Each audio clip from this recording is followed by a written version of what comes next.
I just became obsessed with performance, obsessed with getting to Kona, obsessed with the process. And now I recognize that it's for a high performance lifestyle to feel good every single day, to have energy, to have mental clarity, to be a good husband. It just makes you a better human being by dialing in those basics. That's our heritage. That's our DNA. Our ancestors, this is how they thrive. They had to move every single day. We have to figure out how to put them back into our life. I also think it improves our health span and lifespan. Welcome to Science Corner, a Subco original series where we go behind the headlines and into the actual research. Each week, I sit down with scientists, experts, athletes, and practitioners who are doing the work. Because the best research deserves more than a press release. Welcome back to Science Corner. Based in Denver and Austin, I am here with Eric Hinman. Eric is a hybrid athlete, 5-time Ironman and 4-time Leadville, a serial entrepreneur and a brand builder who specializes in scaling early-stage consumer and wellness brands. Eric believes in the long-term vision of the brands he partners or invests with, and they include 10,000, Slate, iSparrow, Ketone IQ, Masa Chips, David, Body Bio, Ancestral Supplements, and Transparent Labs. Eric, welcome to Science Corner. Thanks for having me, Jordan. Good to see you again. Dude, you too, man. I'm glad you're here. So you have such an interesting story. And it starts all the way back in your mid-20s. And so I want to start there. I want you to take us all the way back and tell me, what did life look like then? And what finally made something ultimately click for you that a change needed to happen? Yeah. So in my 20s, I was very concerned with the public perception of success. So having nice things, a nice house, nice cars, money, making more money each year. And I got out of shape. I was driving 50,000 miles a year, sitting in a car, going to Subway for lunch, having McDonald's for breakfast, eating as much pasta as I possibly could for dinner. And I was working out still, maybe 3 days a week, but very vanity based, push-ups, bench press, bicep curls. And by my late 20s, I found myself really out of shape. And I played 3 sports in high school. I was voted most athletic in high school. I played 1 year of basketball in college. I got into weightlifting in college. So I was in shape for most of my life until my mid to late 20s when I found myself out of shape because of my lifestyle. I was drinking heavily on the weekends and, again, sitting in a car and not doing any cardio. So what initially sparked the change was aesthetics. I wanted to look good again. And to some degree, I wanted to feel good again. I was recognizing that I didn't have the same type of energy that I used to have. Every afternoon would be a lull. I'd feel like I needed to fall asleep and take a nap. So I hired a personal trainer and I committed to a 6-month package, 5 days a week at 6:30 a.m., doing 30-minute training sessions. And he had me doing CrossFit type workouts before I knew what CrossFit was. And over a 6-month period, I dropped a bunch of body fat. I got stronger. I felt better. I started running again. And then I also joined a CrossFit gym. And the CrossFit gym was basically like high school and college sports all over again. The ability to compete against yourself and compete against others every single day in a class setting. So I really, really enjoyed that. And then with running, I got intrigued by triathlon. I had a bunch of friends who bought these really fancy aerodynamic bikes with 4 handlebars. And it's like, what is that? And they told me all about this triathlon coming to Syracuse, New York, the Syracuse 70.3. They told me the distances involved: swimming 1.2 miles, biking 56, and running 13. And that seemed very daunting to me, but I was intrigued. If they were going to do it, I thought I could do it. So I started riding a bike. I learned how to swim. I hired a coach. And over a 4-year period from 2009 until 2013, 2014, I went from being this out of shape insurance salesman to towing the line at the Ironman World Championships in Kona, Hawaii. And, I just became obsessed with performance, obsessed with getting to Kona, obsessed with the process. And, I went overboard with it during those years. I wasn't doing recovery. I didn't have a ton of education around supplementation until the later years in triathlon. And I just kind of burned myself out with it. Now I'm in a much healthier place where I still train fairly high volume, but I understand all of the other keys to success: sleep, diet, supplements, recovery. So now I focus on all of those things just as much as I do the training. You said something that I think that's awesome. And you said something about early on, one of the biggest motivational factors for you was the aesthetic piece of it. And I think we tend to poo-poo that. We tend to say like, oh, we shouldn't worry about that. It should all be internal. But that is such an important component to just kind of lean into that and be like, that mattered to me. And look at this giant cascade that kind of occurred. So I think like, it's such a great moment for people to realize like it's okay if that is your motivating factor to get into it, is because maybe you want to look good and all cascades from there. I think that's fantastic.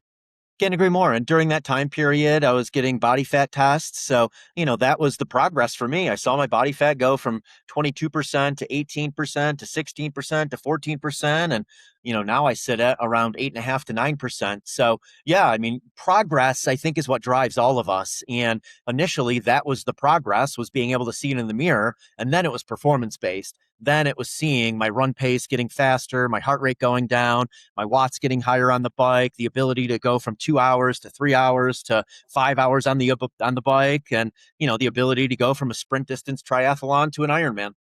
Dude, I love that. So it's a long journey. There's so much happening in between, day one in your 20s to where you are now. When you were first starting out, what were some of the biggest barriers that actually you hit on that you had to really overcome, and how'd you push through them? I mean, little aches and pains and, not seeing performance gains immediately. Like you have to give it enough time to get into flow state, to hit that curve where you start to see progress, and then you stick with it because you see the progress. And then I had some aches and pains early on. I had some foot issues. I had some shin pain from the running. The saddle on the bike was incredibly sore on my pelvic bone. So, just little aches and pains that eventually went away. And the same with CrossFit. When I first got into CrossFit, my wrists throbbed all the time from all of the overhead work, the handstand push-ups, handstand walking. So I had to get over that, and I just had to strengthen those smaller tendons and ligaments to support what my larger muscles could support. So, I feel like there's always this ebb and flow of you need to be doing enough that you get the benefit, but not so much that you get hurt.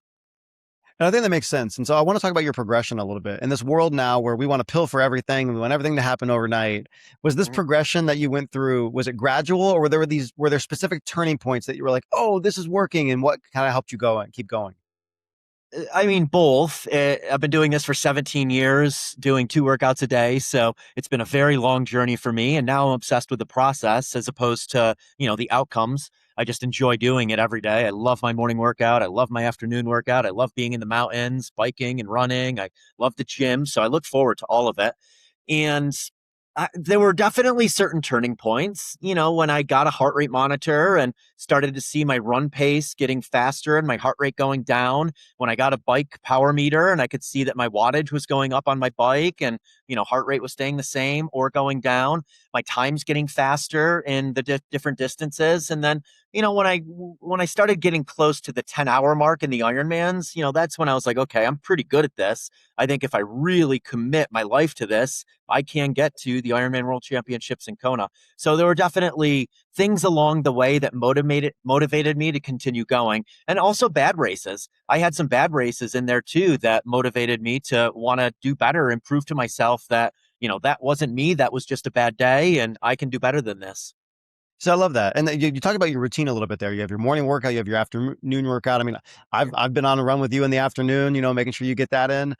How did you land on the structure you're in now? And honestly, like for everyone that tries to protect their own workout time, how do you protect it when life gets in the way? Because you're a busy guy. I time block. I have the workouts programmed in. I have my Calendly link where people can book calls with me during certain time periods. I do in-person meetings in my sauna at 5 p.m. every single night. Earlier before I had a sauna, I would only do lunch meetings or coffee meetings because I knew I was going to go get coffee in the morning. I knew I had to eat lunch every single day. So I think it's multitasking without multitasking. I found so much benefit in doing that and just time blocking it throughout the day. I typically work out around 8:30 or 9 o'clock in the morning. I like the first couple hours in the morning to just get like busy work done when I'm not inundated with messages. And then I know after I get my workout done, my mind is going to be really sharp and I can execute fast on things. So that's why I like hitting that morning workout, is because I know it sets the stage for the rest of the day to be energized, productive, and have a ton of mental clarity.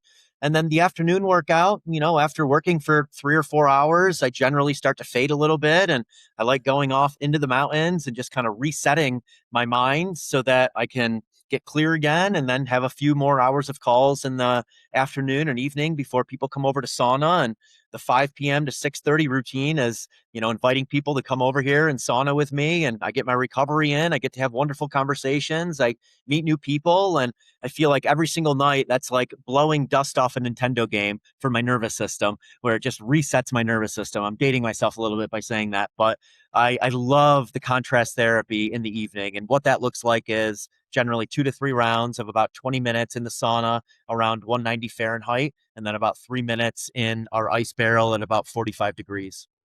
Love it, love it. It'll be a sad day when blowing dust off a Nintendo game no longer becomes a recognizable reference. That'll be a sad day for me too. And so Yeah, you it's talked coming about, soon. yeah, I know. You talked about scheduling coffees. And so I know that you schedule coffee you try to make with new people multiple times a week. And I know that's fairly non-negotiable for you. How does that really connect to that health philosophy of yours, really connecting with new people multiple times? Well, I think relationships, friendships, community, it's the most overlooked form of wellness. It's brought me so much joy having incredible conversations with people, meeting new people. I don't really watch the news. It's how I learn. If I want to learn about AI, I surround myself with 20-year-olds who are immersed in AI, and I get to learn about AI, and, I get to educate them on building businesses. So, it's generally there's mutual value. I'm sharing value with people and they're sharing value with me. And you've heard it before, your network is your net worth. And I truly believe that now. So much of the value I'm able to provide people are all of the wonderful people I can connect others with. And I just do it in this organic way where I'm going to sauna anyways. And I enjoy sauning with other people. And, that's when I know I can have an incredible conversation. My phone isn't in there and I can be completely present with the people that are in there with me. Dude, I love that. And so like all that you talk about this, all this ties into this concept of longevity. And really when we think about that these days, we're not just thinking about lifespan, but we're thinking about health span, quality of life. And what are in your head, what are the two or three things that really move the needle most when it comes to not just our lifespan, but our health span? I mean, I think it's the basics. It's nutrition, it's sleep, it's exercise, and being outside and community. So I guess 5 things. I think that's the foundation, and everything else is icing on the cake. The recovery protocols, the supplements, the biohacks, like all of that. It adds some, but the foundation is really just nutrition, hydration, getting enough sleep every single night, having great relationships, feeling like you're part of something, moving outside, ideally, lifting heavy weights, which I enjoy doing 3 to 5 times per week. And that's the basics. The hard part is what really moves the needle, dialing in all of those things. Yeah, I always say people ask me all the time, like, what should I take if I am having trouble sleeping from a supplement perspective? And usually my first comment is, well, if you're streaming Netflix till 3 a.m., no supplement is going to help improve your sleep. So I think going back to basics is something we forget constantly. And so with all those things, is there a belief about health, performance, et cetera, that you used to feel one way on that you've really completely changed your mind on with everything you've gone through?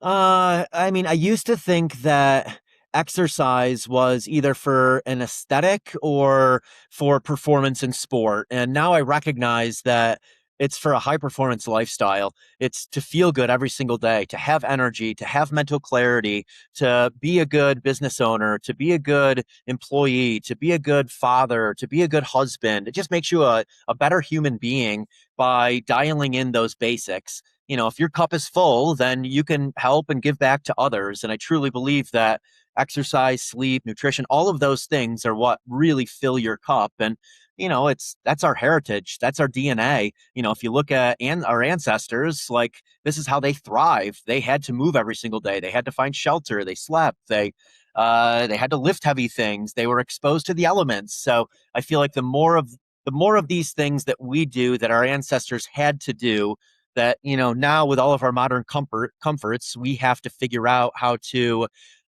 put them back into our life, the better we feel. And I also think it improves our health span and lifespan by doing that. Yeah, I think that's beautiful. And so you have a lot of people that really look up to you and like the story and where you're at in your life right now. So when somebody comes to you and they're literally starting from zero and they're like, how do I get to where you are, Eric? What's that first domino that needs to fall? Where do they begin?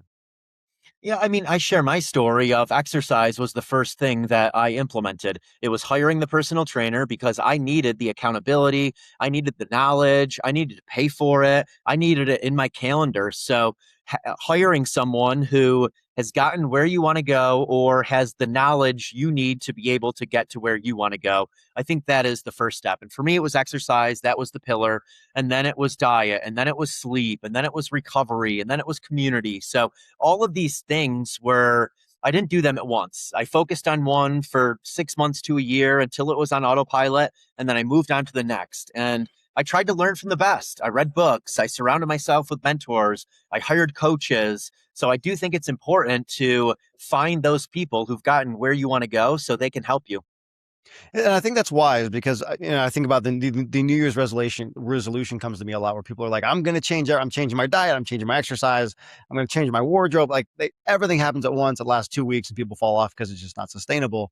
I love that concept of just pick one thing, get really good at one thing, and then let the rest of the dominoes fall in place. I think that makes so much sense. And that's the way it works. If you start exercising, you're probably going to sleep better. When you start exercising, you're probably going to eat better. When you eat better, you sleep better. It's just the snowball effect in the positive direction. You're probably not going to want to drink less and not want to go out late if you're doing morning workouts. So, pick one of them, and one is going to lead to many of the others.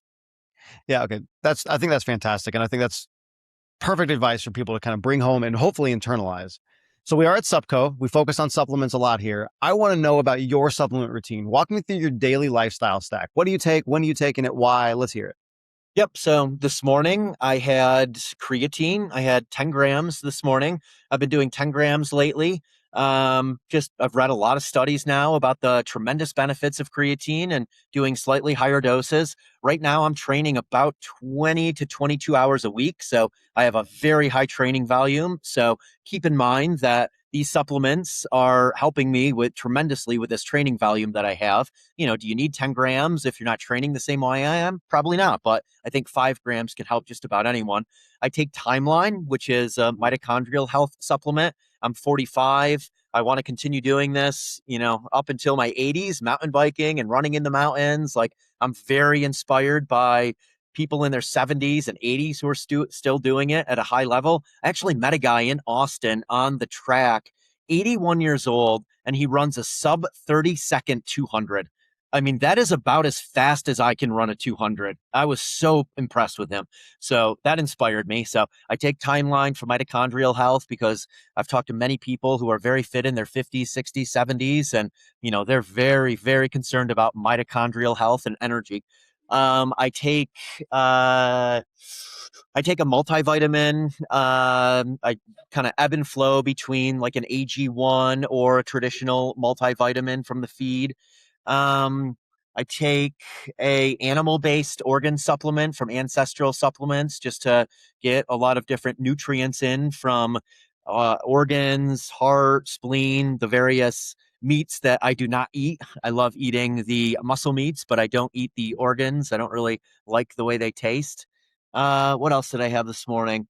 I had a nitric oxide supplement that's, pretty specific to endurance training to be able to improve blood flow. Um, and then in the evening, I'll supplement with magnesium. I'll supplement with ashwagandha. I'll supplement with melatonin before I go to bed to get restful sleep. I know that's a controversial one, but I've taken melatonin for years. And again, with the high training volume and balancing work obligations, I feel like my mind can sometimes race at night and I prefer to get a restful night of sleep. And that has helped me tremendously. I'll do colostrum, collagen. I'll put that in smoothies. Um, those are the main ones that I take on a regular basis. I love it, man. I mean, that's a complete stack. I'm also a urolithin A user myself. I think the benefits of what it can do, even though, people give it a lot of grief because we don't have the long-term studies yet, et cetera. Even me, I'm a big believer. I use it every day. I think it's something that's worth taking. I think it's going to catch on a lot more. So it's cool to see that it's in your stack Yeah. as well, because I know it's not super popular yet.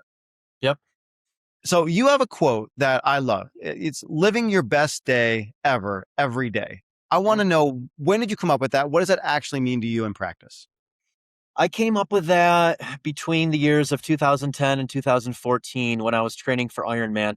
I had a lot of time alone, biking and running, and I just took a step back from my life and recognized that I was getting more joy from the training I was doing, the people I was meeting, the conversations I was having with those people, and started to design my life around wellness rather than designing my life around building businesses and making more money. And funny enough, when I did that, more opportunities came my way. Instead of chasing opportunities, I started to attract opportunities. People saw that I was just exuding passion for what I was doing. And, I started to inspire a lot of people. And it was when Instagram launched in 2010 or 2011. And I was sharing my journey with Ironman and balancing entrepreneurship with Ironman. And yeah, I redesigned my life during that time period and focused more on really doing the things I enjoyed as opposed to doing things that just led to the public perception of success. So my perfect day might not be your perfect day, but I think it's really important to figure out the environments that remove friction for you to do the things that you want to do. That's why I live in the mountains. That's why I spend half of the year in Austin. I love both of those environments. Not only the environments, but the people in those environments. Um, the people in your life, I think, is so important. I have tremendous friendships with people. I have a massive sense of community in both of those places. And honestly, anywhere I go, because of social media, I'm able to easily meet people in the wellness space. And, I built my day around activities that really bring me joy, and then figured out how to monetize it. So, it doesn't happen overnight, but I think it's important to be mindful of writing down, these were the people I really enjoyed connecting with today. These were the conversations I enjoyed having. These were the activities where I was completely in the moment.